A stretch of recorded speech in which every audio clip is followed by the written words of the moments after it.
How's it going, everyone? This is Zach. Welcome to this week's edition of the Furs, Feathers, and Fangs Creature Feature, a weekly series in which I talk about some of the amazing animals we get to share this planet with. A little bit of sad news. Lord of the Flies structure is now mostly derelict. It's a pity. It was nice, rustic, primitive, but no more. And not what I'm here to talk about today. We are still in the month of December and it is still very cold out here. So I'm going to continue on the topic of animals that call the Arctic home. Now, the first installment I did the narwhal, then I did the muskoxen. So I figured I'd bring it back to an animal that a few more people have a better idea exactly what I'm talking about. An animal that needs little introduction, the polar bear. Polar bears are the largest predator that calls the Arctic home. Scratch that. They are the largest land predator in the world. Males weighing up to 1,400 pounds and able to stand close to 10 feet tall on their hind legs. That is immense. Imagining a creature like that is almost unbearable. Females, though, are usually about half that size. Polar bears are also the most carnivorous of the bear family. As I've mentioned in previous videos, bears are omnivorous. And if you go back to the All-American Creature Feature, I talked about how grizzly bears eat pretty much mostly plant matter except for the salmon run. Polar bears are just about the exact opposite. They consume roughly 100% of their diet is meat. They will eat seaweed occasionally, but that's not very often. And what are they eating up there in the Arctic? Well, a couple of things. They will eat fish, they will scavenge on dead muskox, dead reindeer, they will hunt walruses if they're feeling up to it. They can even take down beluga and narwhals. But the primary source of their caloric intake are the seals that call the Arctic home. Seals are a superfood in the Arctic, not only to the polar bear and to killer whales, but to the native peoples that call the Arctic Circle home. High in calories, protein, iron, vitamins, and minerals, seals are an integral part of the Arctic food chain. And polar bears love them. Now, a polar bear uses its extraordinary sense of smell. It can pick up the scent of a seal over 2 miles away and under 6 feet of ice. That's pretty darn amazing. And the polar bear is able to pinpoint the location of that seal and go after it. And how exactly does a polar bear go after a seal? Well, it ain't very pretty, I can tell you that much. If a polar bear happens upon a seal's breathing hole, sometimes they will sit for hours at a time, waiting, their paws back and ready. And these paws are massive. And they can kill a seal with a single swipe. And they will wait at the breathing hole, or at the water's edge. Not here, clearly. No polar bears at Lodi Lake that I know of. First time for everything, right? So the polar bear will wait at the water's edge, at the seal's breathing hole, and when the unsuspecting seal pops up, that powerful arm and paw will take the seal right out of the water, and the polar bear can then feast at his or her leisure. The other method that a polar bear might use to capture a seal, say he can't find a breathing hole, but he knows there is a seal den somewhere under the ice. The polar bear will rear up on its hind legs and put its forepaws forward, and it will do pile drivers into the ice, and it can break through 6 or 7 feet of ice and snow before it gets to the seal. And usually when it does this, it is a seal pup that it's going for, and the poor pup, not knowing what to do, freezes like a deer in the headlights, and he becomes a polar bear snack. Like I said, seals are high in vitamins and minerals, but what the polar bear is really after is all of that yummy blubber that helps keep the seal warm. Why is that? Because blubber is fat, and in the Arctic, fat is energy. Polar bears consume so much seal fat that they develop their own insulating layer of blubber that not only helps sustain them between periods of feeding, but also helps to insulate them against the harsh cold of the Arctic. Polar bears also protect themselves against the cold with a double layer of fur.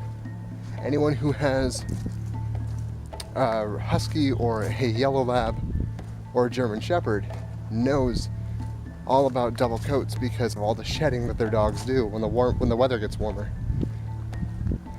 The underlayer, similar to a muskox, is very soft, very fine, and the outer hairs, the guard hairs, are coarse. And polar bear fur, although it appears white, is actually hollow. And it allows rays of the sun to penetrate down and get all the way to their skin, which is black. And it absorbs any heat that it can get from the sun's rays. Pretty nifty survival tripped on my words. Pretty nifty survival adaptation for the biting cold of the Arctic. Since the polar bear calls the pack ice of the Arctic home, it has to do a lot of traveling. Much of that swimming from ice floe to ice floe in the spring and summer. And they do so much swimming that their scientific name, Ursus maritimus, means sea bear in Latin. And they can swim for up to 100 miles in a single stretch, although they rarely get above 5 miles an hour while they're swimming. They're not speedsters in the water, they're not dolphins, folks, but they have incredible endurance in the water, and those large paws come in handy. They act like oars, propelling the polar bear through the water while its back legs do the steering. Another nifty survival adaptation that the polar bear has, its fur is oily and water resistant. So after he's done making that big old swim and he gets out onto land or onto an iceberg, the polar bear will shake just like your dog does after you give him a bath.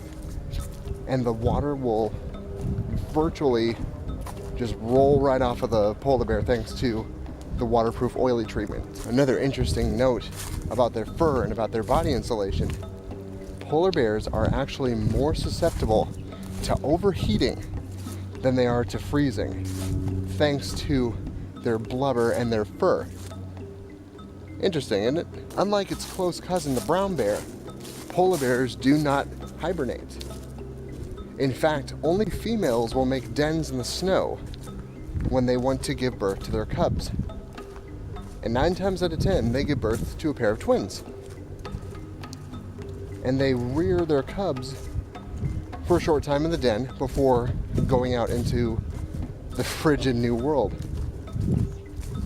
And interesting, female polar bears prefer to build their dens in old snow as opposed to new snow. And I guess, I was never really able to find a good reasoning for this, but I guess it's because the older snow, since presumably it's been laying on the ground for years, is much denser and better at trapping in air. So their den can be nice and warm, as opposed to the new snow that would be more porous and wouldn't insulate as well. Another note about the parenting style of the female polar bear. When her cubs are young, she trains them to lie very still while she's hunting seals. And if they move, she gives them a swat on the nose. I guess that's how you have to do it if goofing around means life or death. Polar bears have been on Earth for about 600,000 years, and it's thought that they are descendants of brown bears that went far into the Arctic and separated from the rest of their populations, and over time adapted into what we know as the polar bear today. And for being on Earth that long, I'd say they adapted quite well. As you might expect, Polar bears are at the top of the food chain in the Arctic. There's really nothing that wants to mess with a fully grown polar bear. I mean, the largest male ever captured weighed 2,200 pounds. That's over a ton of muscle and claws and teeth and killing power. Now, that's not to say that they are perfectly safe. Over time, they've become a trophy animal for hunters, and humans are the only creatures that will prey on a polar bear. Now, like all bear species, female polar bears are incredibly protective mothers, and they will fight off any threat that comes for their cubs, be it Arctic wolves, humans, even male polar bears. Now, why would a male polar bear want to kill its cubs? Interestingly enough, similar to lions, male polar bears will kill the cubs of a female to make her more receptive. She'll only breed once about every 4 or 5 years. She has to nurse her cubs for up to 3 years before they can be weaned off. And they will stick around with their mothers for another year or so to learn their survival skills. So in order to breed, it's in a male polar bear's best interest to kill cubs. That's depressing. So for all my Star Wars fans out there, who would win in a fight? A polar bear or a wampa? I mean, I know wampas look intimidating, but I think a polar bear would give one a run for its money. Had to focus back on Star Wars. Just got back from seeing Rogue One. My God, you guys. Drop what you're doing and go see Rogue One if you are at all a fan of the Star Wars universe. It is one of the, arguably, I believe, one of the best that we've had in the franchise. So do it. Stop what you're doing. Well, finish the video, then go see Rogue One. Do it. Since I told you to finish the video, I think I'll end it here so that you can all go see Rogue One. I'm just gonna do whatever you gotta do. It's a Sunday. Relax. Then go see Rogue One. If you like Furs, Feathers, and Fangs, be sure to follow us on Facebook at facebook.com/FursFeathersFangs. Be sure to check out the playlists I have on this channel for the wild excursions and the creature features. As always, this is Zach. Have a wild day. Like Furs, Feathers, and Fangs? Want to see more videos from this channel? Be sure to check out the links here for my creature feature and wild excursion playlists. Be sure to follow us on Facebook at facebook.com/Furs, Feathers, and Fangs. And be sure to subscribe for new videos uploaded every week. Well, every week-ish, time permitting. Have a wild day, everyone.